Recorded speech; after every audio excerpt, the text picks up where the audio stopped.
मी ज्ञानदा सचिन कदम इयत्ता 4थीत शिकत आहे।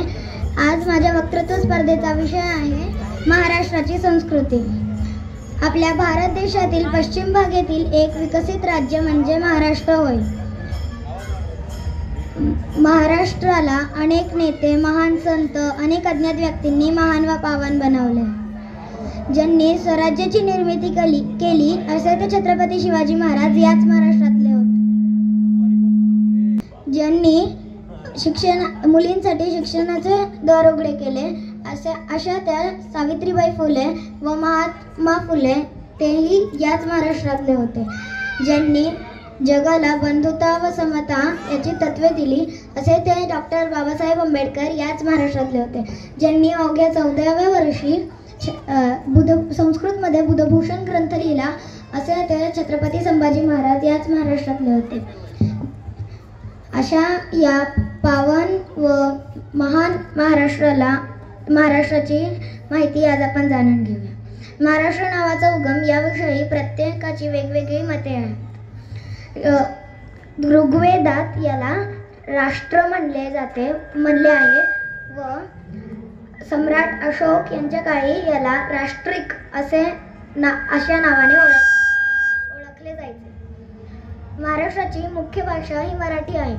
महाराष्ट्रात अहिराणी, नागपूरची नागपुरी, कोल्हापूरची कोल्हापुरी, पुण्याची शुद्ध मराठी असे बऱ्याच काही भाषा बोलल्या जातात। महाराष्ट्रात खूप सारे सण साजरे केले जातात। गणेशोत्सव, नवरात्रे, बैलपोळा, भाऊबीज, रक्षाबंधन असे बरेच काही सण महाराष्ट्रात उत्साहाने साजरे केले जातात। महाराष्ट्रातील संत म्हणजे संत ज्ञानेश्वर, संत तुकाराम, संत मुक्ताबाई, संत जनाबाई, संत नामदेव असे बरेच काही संत आपल्या महाराष्ट्राला लाभले आहेत व तेही याच महाराष्ट्रातले होते। त्यांचे ग्रंथ, त्यांचे अभंग आजही आपल्याला प्रोत्साहनदायी ठरतात। महाराष्ट्रात शेती हा प्रमुख व्यवसाय आहे।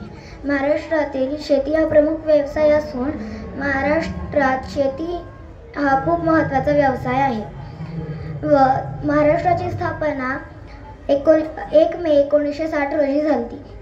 त्यानंतर 20 वर्षांनी रक्तरंजित आंदोलने झाली, त्यात कामगारांचा विजय झाला। म्हणजेच 1 मे 1980 पासून आपण कामगार दिन साजरा करतो। महाराष्ट्राची राजधानी मुंबई व उपराजधानी नागपूर। महाराष्ट्राची शैक्षणिक राजधानी व सांस्कृतिक राजधानी ही पुणे। महाराष्ट्रातील ऐतिहासिक राजधानी औरंगाबाद।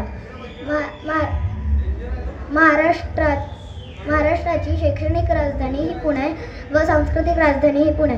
महाराष्ट्राचं राज्यगीत जय जय महाराष्ट्र माझा हे 19 फेब्रुवारी 2023 छत्रपती शिवाजी महाराजांच्या जयंती दिवशी याला मान्यता दिली व मागच्याच वर्षी याला राज्यगीत म्हणून मान्यता दिली व हे गीत, या गीताचे कवी राजा बढे व या गीताचे गायक कृष्णराव म्हणजेच की शाहीर साबळे यांच्यावरती एक फिल्म सुद्धा आहे, ती मी बघितली आहे, तुम्ही नक्की पहा।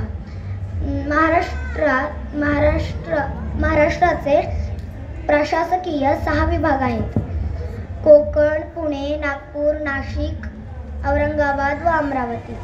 महाराष्ट्रातील प्राकृतिक विभाग 3 आहेत: कोकण किनारपट्टी, सह्याद्री पर्वत व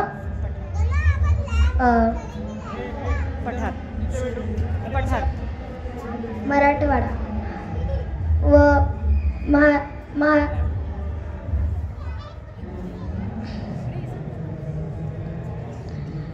महाराष्ट्रातील पर्यटन स्थळे मन शांत करणारी आहेत। महाराष्ट्रातील पर्यटन स्थळे मन शांत करणारी आहेत व मनमोहकी आहेत। जसं की सातारातील कास पठार, कोकण किनारपट्टी, कोकणातील पाऊस असे बरेच काही महाराष्ट्रात पर्यटन स्थळे आहेत। शिवाजी महाराजांची आठवण करून देणारी गडकिल्ले. शिवाजी महाराजांची असे खूप सारे गडकिल्ले आहेत. रायगड, राजगड, सिंधुदुर्ग, तोरणा, पन्हाळा असे बरेच काही किल्ले आहेत, दुर्ग आहेत. महाराष्ट्रात खूप सारी मंदिरंही आहेत. त्यांचे नक्षीकामही खूप छान आहे. नाशिकचं त्र्यंबकेश्वर असे बरेच काही मंदिरं आहेत. महाराष्ट्रात असे खूप सारे खेळ खेळले जातात, जसं की कबड्डी, खो खो, कुस्ती, क्रिकेट, खो खो, कबड्डी, कुस्ती, क्रिकेट व असे बरेच काही खेळ खेळले जातात. कुस्ती हा महाराष्ट्रातील खूप प्रमुख खेळ आहे. व तो महाराष्ट्रात खेळला जातो. व महाराष्ट्रातील लोककला म्हणजेच गोंधळ, जागरण, वासुदेव, लेझिम, लावणी हे महाराष्ट्रातील लोककला आहेत. धन्यवाद.